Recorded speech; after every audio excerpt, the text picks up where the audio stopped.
Fala galera, tudo bem com vocês? Olha só, mais uma aula. A gente vai trabalhar sobre a questão de imigração, de refugiados. Mas, cara, como é que a gente vai entender a questão de refugiados se a gente não entende o contexto geral? Cara, o que leva uma pessoa a se tornar refugiado? São conflitos na sua região. Então, ele só é considerado uma pessoa refugiada quando ela foge de uma situação onde ela está em risco de vida, ela e seus entes queridos, seus parentes, amigos, tá? Então, quando um refugiado procura abrigo em um outro país para conseguir ter a vida, né, mantida, ele ele tem que ser ele tem que ser pelo direito humano, né, pelos direitos humanos, ele tem que ser recebido, alocado e estabilizado dentro daquele país que ele procurou, tá? Então, a lei abriga ele, tá? E ele tem esse direito de lei. Mas, cara, qual é o contraponto da questão de refugiado? Né? Não é assim, tu tá pensando, ele chega aqui e consegue um emprego. Não, cara, ele demorou muito para chegar no país que ele quis, por exemplo, Brasil, Espanha, França, Holanda, Estados Unidos.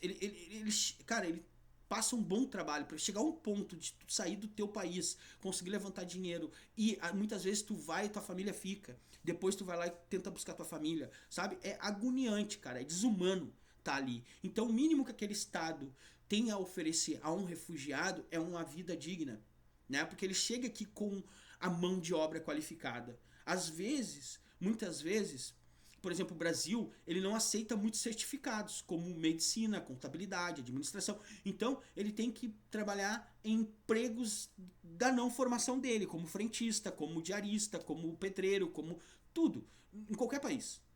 Né? E aí o que isso significa para um indivíduo? Entenda que ele não está aqui por vontade própria.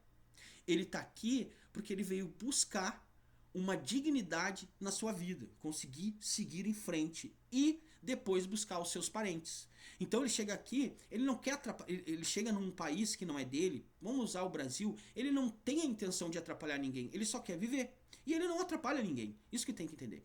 E aí qual é o grande impacto que traz para a sociedade? A xenofobia. Fechou? O que é xenofobia, professor? Xenofobia é o medo do diferente. Entendeu? Aí tem dois tipos de xenofobia. Não é dois tipos de xenofobia. Tem dois tipos de xenofobia. A xenofobia tradicional e a xenofobia bairrista. Se tu é do Rio Grande do Sul, tu vai entender o que é xenofobia bairrista. É tu achar a pessoa se achar superior a outra pessoa que não é daquela região, que veio morar na tua região. Ou seja, o Rio Grande do Sul tem muita xenofobia com o nordestino. Já ouvi falar que o pessoal de Santa Catarina tem também muito preconceito, xenofobia com o gaúcho, né? Enfim, cara, isso é xenofobia. Anota aí, tem dois tipos de xenofobia, meu irmão. Xenofobia tradicional, que é um preconceito, tá, cara? É um preconceito. Tem pessoas que não aceitam o diferente dentro da sua região. Porque, por exemplo, vem um árabe pro Brasil, morar em Porto Alegre, morar na Bahia, cara, morar no Rio de Janeiro, a religião dele é diferente, os costumes são diferentes e ele não tá ali pra atrapalhar ninguém. Só que ele acaba sofrendo o quê? A estranheza da diferença, né? Ele também tá achando diferente o nosso jeito de ser, mas ele respeita em questão, né? Ou seja, o Brasil, por mais que pareça assim, o jeitinho brasileiro, a forma de ser, o Brasil não é tão receptivo assim. E os principais que sofrem xenofobia aqui no Brasil é o haitiano e o venezuelano. Fechou? Porque existem piadas, vocês comem cachorros, vocês isso, vocês aquilo, entendeu? Ele não quer saber daquilo ali, ele deixou aquilo ali pra trás, ele tá vivendo uma vida normal, sabe? Tu não é obrigado a frequentar os lugares onde ele tá, se tu não gosta daquele estilo de coisa, né? Mas ele tá ali, cara, ele não queria estar aqui. Entendeu? É isso que tu tem que entender. Então, a crise de refugiado pelo mundo é consequência dos conflitos. É consequência do homem. É aquilo que o professor fala. A guerra é decidida por idosos para jovens tirar a vida um do outro sem sequer saber o real motivo. Entendeu? Ninguém merece perder sua vida. Tranquilo? Porque quando acontece uma guerra, quando um jovem vai pra guerra, vai todo mundo junto da família dele, aflito. né? E uma hora ou outra ele não volta. Volta, mas deitado em uma caixa de madeira. Entendeu? É isso que a gente tem que entender. Tá? Então, nós vamos falar sobre os refugiados. A aula de agora, eu vou trabalhar para vocês o contexto que leva. Tu não precisa anotar nada aqui, nada, mas tem que prestar atenção, tá? Tem que entender para onde começa isso, quando começou. E aí, meu irmão, a gente vai entender um pouco de globalização. Entendeu? A transformação da globalização ao longo do tempo.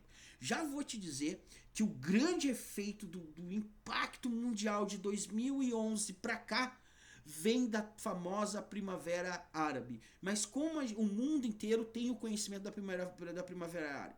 Galera, presta atenção no que o professor vai falar. Antigamente, há uns anos atrás, antes de a internet existir como hoje ela existe, como ela tem um papel fundamental hoje para trazer informação para a população, o problema é que existem pessoas, né, instituições que utilizam dessa rede de informação para propagar coisas que vão beneficiar alguns e prejudicar outros, como por exemplo política, violência, sei lá, qualquer coisa, tá? Então, galera, cuidado, cuidado. A xenofobia também vai ter aquela questão do racismo, o racismo. E se eu não me engano, quem fez a prova da Assembleia Legislativa, a redação foi o racismo no esporte e utilizaram o racismo do Vinícius Júnior, o racismo que o Vinícius Júnior estava sofrendo lá, tá bom? Então, presta atenção nisso. A parada toda dessa introdução dessa aula é pra gente entender a questão de migração, o que levou esse fluxo migratório muito, cara, interminável. Migratórios são as pessoas que fogem do seu país procurar abrigo em outros. O que levou isso e como isso e qual ponto isso começou, né? E pegou uma proporção tão forte. Só para vocês entenderem, cara, tem no Brasil, nos Estados Unidos, cara, tem aquela o governo atual dos Estados Unidos, ele é bem flexível à questão de imigração. Aí o governo anterior era muito resistente à migração. Só que tu tem que entender que um governo ele é composto por parlamento. E aí, mano, a gente utiliza o quê? Uma forma de coalizão de governo, política de coalizão. Então nos Estados Unidos também acontece isso. E aí os Estados Unidos, cara, os republicanos são contra a migração em massa, contra o refugiado. Eles não querem essas pessoas no país porque tira a oportunidade de emprego quem vive lá. Antes do Trump assumir o poder, os Estados Unidos estavam sofrendo com desemprego. O Trump assumiu o poder, o emprego aumentou. Qual foi a atitude para aumentar o emprego? Fechar as portas dos Estados Unidos. Galera, isso aqui foi a política que ele utilizou. Não estou falando que ele fez certo ou fez errado. Mas, de fato, o emprego para os estadunidenses aumentou. Né? E aumentou o emprego, aumentou a economia, enfim. O que a gente tem que entender? Que lá nos Estados Unidos, em vários países, tem a polícia da migração. Aqui no Brasil não tem. O que é a polícia da migração? A polícia da migração é o seguinte: eles vão em bairros, em locais onde tem imigrantes ilegais, que não estão em dia, eles estão irregular no Brasil. E aquilo ali, cara, gera um problema imenso. Só que qual é por que eles vão atrás dos imigrantes? Não é para pegar eles, dá o papel direitinho e tal, bababá, bibibi, pronto, agora tu pode continuar no teu trabalho. Não, é exportar. E aí, galera, quando o Trump assumiu o poder, olha só a crueldade que aconteceu. Quando o Trump assumiu o poder, ele fechou as portas e começou a fazer uma limpa em imigrantes ilegais dentro dos Estados Unidos. Qual é o grande problema disso, galera? O problema é o seguinte: se a polícia da migração te pega, tudo que tu conseguiu lá, fica lá, nada vem contigo. Volta a ser do governo. Agora, o pior, teve casos de imigrantes que estavam lá há anos ilegais e aí começou esse aperto aí da migração ilegal. E aí, cara, teve casais que foram deportados para os seus países, mas o filho não foi, porque o filho nasceu nos Estados Unidos, o filho tem que ficar. Entendeu a parada toda, o problema todo desses conflitos que acontecem no mundo inteiro, cara? Prejudica todo mundo. E perceba, o refugiado, ele não queria estar fora do país dele. Entendeu? Pelo contrário, ele não queria estar no teu país. Fechou? E aí o que gera tudo isso? Gera xenofobia, gera catástrofe, cara, familiar, gera um monte de coisa, tá? Então vambora. Bora pra aula. Galera, nós vamos falar sobre a Primavera Árabe, tá? quando o professor falou da globalização, a mídia tradicional a gente teve até 2010, né, que era acompanhar as notícias que se davam na televisão. Aí quando entrou o Facebook na parada, cara, o Facebook começou a diminuir o tamanho e o espaço e o tempo dos acontecimentos em qualquer local do mundo. Porque é o seguinte, a Primavera Árabe, ela vai ter esse tamanho de proporção, porque é o seguinte, no momento da Primavera Árabe, todas as revoltas que acontecia, tava o pessoal com o celular fazendo live ao vivo no Facebook. Aí tu aqui no Rio Grande do Sul, tu conseguiria acompanhar uma revolta que aconteceu lá na Líbia, na Síria, no Iêmen, em Omã, sabe? E aí tu tá aqui no Rio Grande do Sul, a globalização, a internet mudando, como é que eu vou dizer, a sua função, né? Mudando a sua função, a informação local. Bom, galera, o que é a Primavera Árabe?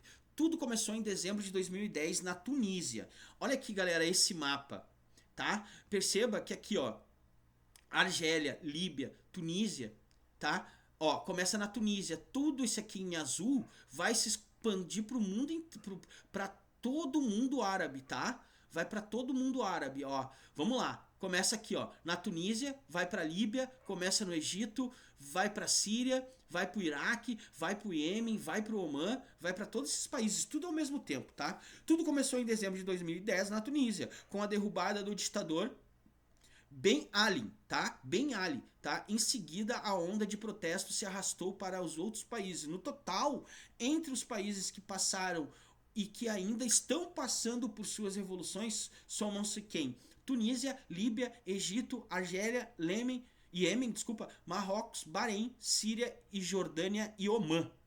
Tá? Jordânia e Omã. Galera, tu não precisa saber de todos os nomes, tá? Mas tu tem que entender que a guerra na Síria ainda continua. Entendeu? E a prova adora essa questão da guerra da Síria. Fechou? Bora. Galera, então tá aqui, ó. Ó, vamos lá. Aqui tá os líderes na imagem, ó. Tunísia.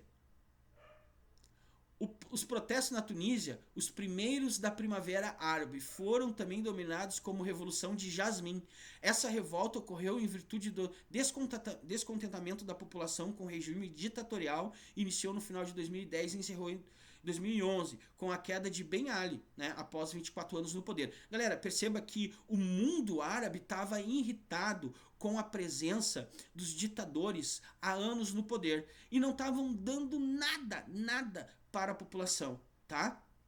Então, galera, o que acontece? O estopim que marcou o início dessa revolução foi o episódio envolvendo um jovem, Mohamed Bouazizi, né? Ele vendia, cara, frutas, né, na rua, né? E aí o que acontece? Veio a polícia e falou o seguinte, cara, tu não tem autorização para vender na rua.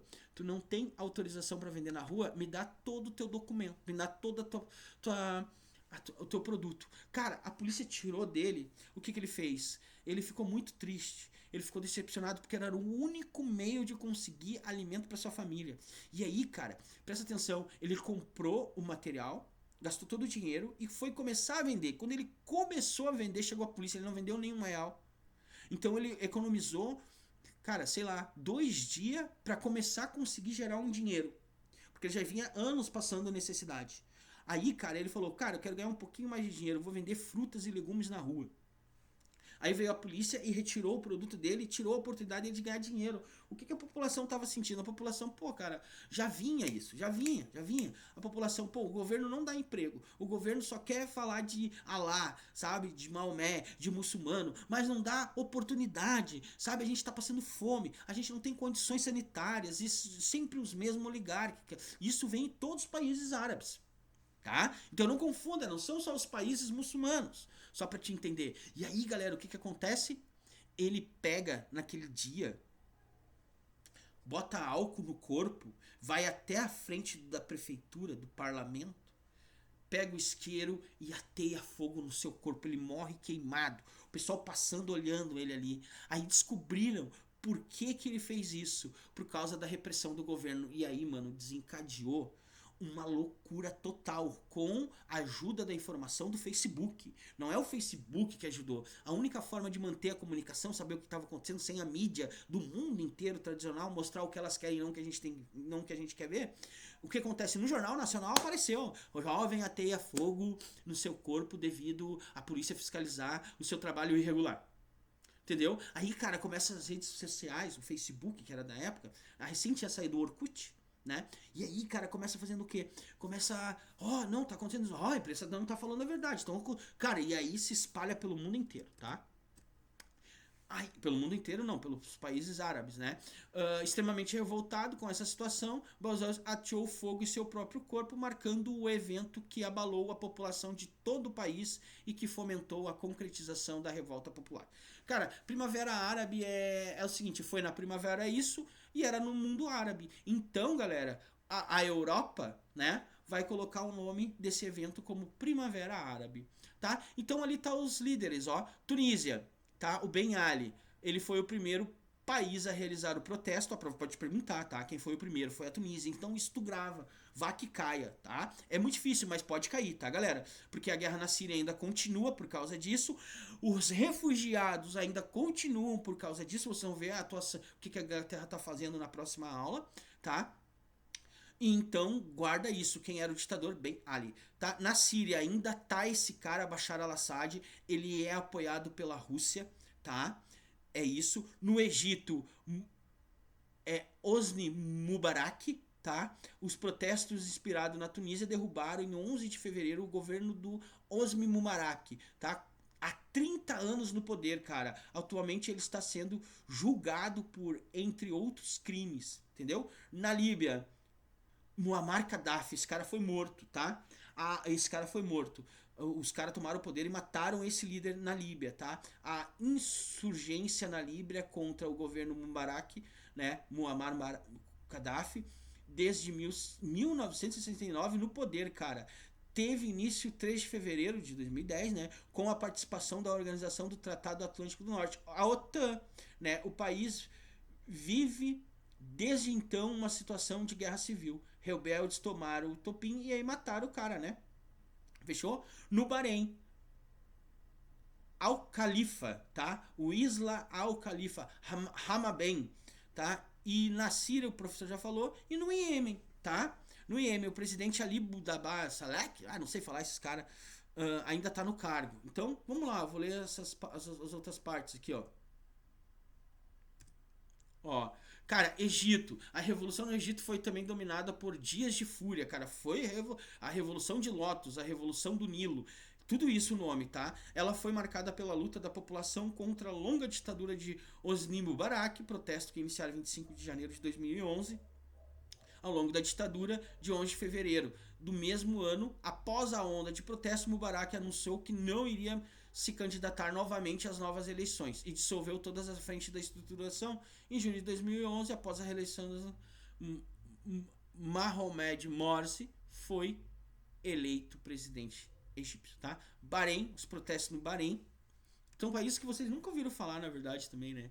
Marrocos aconteceu, tá? Iêmen, Jordânia e Omã. Galera, guerra na Síria. O que tu tem que entender da guerra da Síria? Fechou? A guerra da Síria existe desde 2011 por causa dessa situação que aconteceu aí. É interminável, tá? As forças... O que existe na Síria para acontecer as guerras ainda? Galera, eu tenho uma aluna que ela mora na Turquia, tá? Ela mora na Turquia. Ela morava no bairro perto do shopping Moinhos de Vento ali. Isso, perto do Parcão. Tá, num apartamento. Aí ela casou com um turco e foi morar na Turquia. Ela tá morando lá, tem até um filho, tá? Teve um filho lá. O que acontece, gurizada? Eu tô dando aula pra ela. O que aconteceu, gurizada? O seguinte, a Síria tá sempre em conflito e sempre querendo pegar um lugar na Turquia também, tá? E aí, mano, é avião passando toda hora. E ela falou, pô, professor, eu tô cansado, eu vou pro norte da Turquia. A Turquia é assim, né?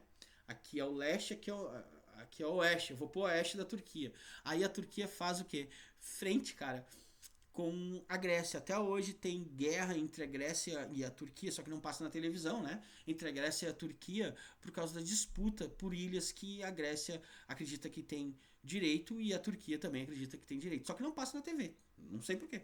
Tá, mas tem conflito lá. Então a Turquia, cara, aquela região lá é conturbada. A cidade mais segura da Turquia é Istambul, tá? Só pra você entender. Cara, quais são as forças, né? Uh, beliver, uh, beligerantes. Quais são as forças que tem no governo, tá? Tem a República Árabe da Síria, o Exército Síria Livre, Partido União Democrata e o Estado Islâmico. Tudo isso aí dentro da Síria, tá? Tudo isso dentro da Síria. Aí dentro da Síria, cara, acontece uma guerra, né? Uma guerra entre dentro da Síria, né? Porque eles querem tirar Bashar al-Assad da Síria do poder, só que não conseguem, de jeito nenhum. O Bashar al-Assad, ele tem apoio russo, tá? E se mantém no poder há 20 e poucos anos, a família deles, tá? Cara, sabe por que não querem ele no poder? Porque acham ele fraco. O pai dele era governante, nunca encontrou problema. Aí, o irmão dele era para assumir, só que o irmão dele falece em um acidente de trânsito. E aí, a ordem correta é ele assumir. Aí o que acontece? Como ele é fraco, tem forças ali que são contra o poder dele, o governo dele, querem derrubar ele há anos e não conseguem. Por quê? Por que não conseguem? Porque é o seguinte, também tem uma divergência entre os opositores dentro da Síria, porque tem organizações que são apoiadas pelo exército dos Estados Unidos para derrubar Bashar al-Assad e matar, executar, né? E o Bashar al-Assad apoiado pela Rússia, pelo Irã, entendeu? Então, olha o que acontece dentro da Síria. Vamos lá, a República Árabe Síria Livre. Quem são esses caras? São liderados pelos presidentes Bashar al-Assad, as forças armadas sírias tentam manter o presidente no poder, enfrentando 3 inimigos distintos. Quais são os inimigos? Então, qual é o partido do Bashar al-Assad, o presidente? É a República Árabe Síria, né? Que é o quê? É liderados pelo presidente Bashar al-Assad, as forças armadas sírias tentam manter o presidente no poder e enfrentam 3 inimigos. Tem o suporte do Iraque, o Irã, Hezbollah, libanês e a Rússia. Esses são os que apoiam o governo atual, hoje também, desde sempre, tá? O exército Síria Livre é formado por vários grupos que se rebelam contra Bashar al-Assad após o começo do conflito, né, de 2011, que existe até hoje. Recebem o apoio da Turquia, Arábia Saudita e o Catar. Olha só o conflito imenso que tem ali. O Partido da União Democrática, formado pelos curdos. Curdos, cara, lembra, é aquele povo sem pátria. Os turcos não querem ele lá dentro, a Turquia, né? E cara, ninguém quer eles. E eles estão reivindicando até hoje. Logo, logo vai estourar alguma coisa sobre os curdos, tá? Os curdos precisam ter o seu lugar aonde eles vão constituir o seu país. Fechou? Então, presta atenção nisso. Tranquilo? Te liga, o prof já falou sobre o exército curdo, né? Eles moram em cima da montanha. Então, quem são os partidos? União Democrática, formado pelos curdos. Esse tipo de grupo armado reivindica a autonomia do seu povo curdo dentro da Síria, não só dentro da Síria, é uma parte da Síria, da Turquia e do Irã, ou do Iraque, alguma coisa, né? Que pegaram deles e eles não têm até hoje. Desta maneira, os curdos, iraquianos e turcos se envolvem nesta luta, tá? Tanto o exército sírio livre, né, quanto os curdos recebem o apoio dos Estados Unidos, União Europeia, Austrália, Canadá e etc. No entanto, o presidente Barack Obama, que era a época, né, e o sucessor Trump recusam intervir militarmente na região. Por quê, galera? Porque tem a Rússia também, não é fácil. Eles recebem o apoio desses caras. E aí, cara, olha só que irônico. Tu vê só, né? Como aconteceu o atentado nas Torres Gêmeas? Foi com Bin Laden. O Bin Laden era o líder da Al-Qaeda. Como surgiu a Al-Qaeda? A Al-Qaeda surgiu na Arábia Saudita. E quando ela entra em vigor na história, ela entra na história porque é o seguinte, cara, tem a guerra do Vietnã. Os Estados Unidos pagou o maior mico. Não venceu a guerra, foi embora. Aí tem o Vietnã da Rússia, que é onde? No Afeganistão. no Afeganistão, que foi 10 anos a Rússia lá tentando tirar os afegãos do poder. Aí o que acontece? Os Estados Unidos, para não se envolver diretamente, vai financiar a Al-Qaeda da Arábia Saudita, que é o quê? Que é um grupo militar. E vão lutar em nome do Afeganistão contra quem? Contra a Rússia dentro do Afeganistão, que é o Vietnã americano. Como que os rebeldes lutavam? Em cima das montanhas. Os Estados Unidos forneciam arma, forneciam um monte de coisa para a Al-Qaeda. Terminou a guerra do Afeganistão, a Rússia foi embora. E aí, cara, a Al-Qaeda se rebelou contra os Estados Unidos e fez o atentado contra as Torres Gêmeas. E o Afeganistão escondeu durante anos a Al-Qaeda, o Bin Laden lá. E aí os Estados Unidos começa aquela lei contra o terrorismo. Só que os Estados Unidos financia esses grupos de milícias que depois se tornam terroristas. Eles recebem o apoio dos Estados Unidos para conseguir o que querem, mas eles detestam os Estados Unidos, e aí depois eles pegam e fazem o quê? Se viram contra os Estados Unidos. Que na verdade, cara, os Estados Unidos ele tá intrometido em tudo. Então quem criou a Al-Qaeda, deu poder para a Al-Qaeda, foi o próprio Estados Unidos. Entendeu? O tiro deu contra o pé. Foi contra o pé. Não sei se ficou claro isso aí, mas espero que vocês tenham entendido. E o Estado Islâmico. Seu principal objetivo é declarar um califado na região. Ou seja, Ayatollah, né? Ou seja, apesar de terem capturado cidades importantes, foram derrotados pelas potências ocidentais. Além disso, o conflito é alimentado pela diferença sectária de sunitas e xiitas. Entendeu? Agora sim, galera, me diz uma coisa. Anos e anos de guerra. Anos e anos de guerra. O que vai acontecer? Vai acontecer o seguinte. Quem é que sofre na guerra? A população, o civil. O civil vai encontrar... Vai arrecadar... Tem civil que vai conseguir dinheiro para conseguir pagar, para conseguir sair do país, de qualquer país da Primavera Árabe, e ir embora para qualquer outro país. Qual seria o outro país? Cara, Itália, Hungria, Espanha, França. Porque assim, ó, tá no mar Mediterrâneo, pega e vai. Pega o navio e vai. Só que, cara, são viagens que geralmente eles ficam à deriva meses e meses. Aí acontece, a marinha italiana encontra eles lá, bota na embarcação, leva pra terra.